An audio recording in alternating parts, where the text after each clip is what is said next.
Hey guys, panibagong araw naman to at panibagong vlog na naman. Syempre, yes, magra-rides po kami guys kung saan na maraming tanawin. Syempre, pupuntahan namin yung Hinulugang Taktak guys. Alam niyo naman tong way na to kung sino yung taga Antipolo.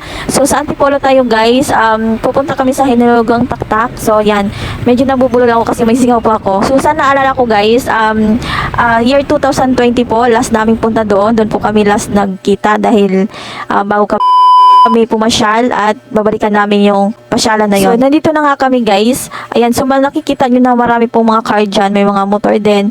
Yung may mga mayayaman dyan guys. Hindi ko akalain na nandyan pala sila. Napakadami po nila.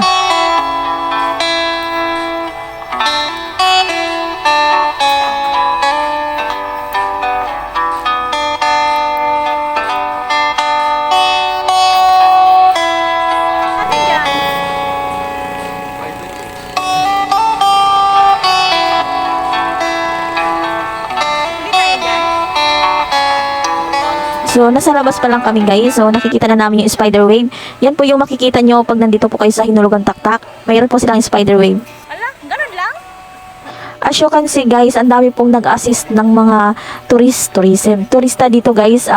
Wala po talaga siyang entrance. Magpapa-register lang po kayo. Ayan, magpapa-register kami. So, ililista mo lang yung pangalan mo, address, at saka contact number, oras yan. So, kung may nakikita kayong hanging bridge dyan guys, parang ginagawa pa, pero iwan ko parang pwede na yata siya gamitin. So, ang ganda po niya guys, mapuno. Yan, ang makikita, unang bungad nyo, mapuno siya. So, ayan, dahan-dahan naman kaming bumaba dahil pupuntahan namin yung, syempre, yung pool at saka yung merong pools doon. Yan. So, napakahaba po niyang kalsada na yan, guys. Napakahaba po niyang kalsada, daan. Yan, yung daanan. So, kung pababa kayo, guys, relax na relax kayo. Pero naman, pag akyat nyo, ewan ko lang, diwalwal na dila nyo. Ayan. So, bababa kami, guys, kasi pupuntahan namin yung pools. Hindi ko talaga akalain na sobrang ganda na dito dahil last namin punta dito bago kami ayun, alam niyo na, bago kami naghiwalay.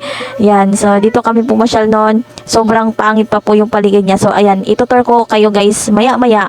So, kung gaano kapuno yung lugar na ito. Sobrang ganda na dito at maaliwalas talaga siya unlike before. So, ayan. Nakikita nyo naman na sobrang dami mga turista dyan. Hindi lang naman yan mayaman o mayaman o mapobre. So, ayan, nakikita nyo naman sa taas, meron siyang rock, anong tawag dyan, hindi ko alam, rock climbing. Meron din dyan sa taas na hanging bridge, yan, ayan, nakikita nyo naman doon sa pinakatuktok. So, meron din mga pools dyan, so nakikita nyo, huwag kayong maligo dyan guys, kasi hindi po siya malinis. So, based naman dyan sa mga rides na yan, so nakikita nyo naman dyan yung rock climbing, hindi ko alam ba sa rock climbing, at saka yung spider wave dyan, libre lang po yan. So, lilinawin ko lang sa inyo guys, bawal po dyan maligo dahil hindi po siya malinis, at saka nung paglapit ko umaamoy po siya. Ayan, parang I think parang galing siya sa kanal. So ayan na yung pinakita ko sa inyo kanina nung unang bungad namin. So ayan yung spider wave. Hindi ko alam kung anong ginagawa nila dyan. Flex ko lang pala sa inyo yung tubig na yan. So mabula po siya. Parang kala mo maraming sabon. So hindi po yan siya malinis guys ha. Parang galing po siya sa kanal kasi maamoy. At heto na nga. At itutur ko na naman kayo dun sa kabila. So pupuntahan naman natin yung pools nila. Ayan. So parang dalawa lang yata siya, may pambata at saka pang matanda. So as you can see guys, wala pong naliligo. Hindi ko alam kung bakit walang naliligo. Baka nga siguro na walang naliligo dahil nililinis. So ayan, itutur ko kayo. Yan po yung paligid niya. So I remember this upuan. Itong cottage siya, tong maliit. Dito kami umupo noon. Ayan, so hindi ko akalain na bumalik kami dito. Happy forever. Yes, memorable po talaga itong lugar na to guys. Memorable po sa aming dalawa. So, umikot na kami sa kabilang side. So, may makikita tayo dito mga cottage na maliliit din. Hindi ko akalain na meron din palang mga nagpipiknik dito. Yan, sa mga nagbabalak na magpipiknik or magbabanding. So, pwede kayo dito. Ayan, nakikita nyo naman may mga spaghetti pandala. Ayan, pwede rin kayo ditong kumain. Ayan, maghapon kayo dito. Wala naman siyang bayad guys. Libre lang po siya. So, yan. Makikita nyo naman yan dyan na napakadami din po nila dyan sa kabilang side ito. So, ayan. Nalibot na talaga namin itong buong area na ito. So, maganda siya, pasyalan lang talaga, pasyalan.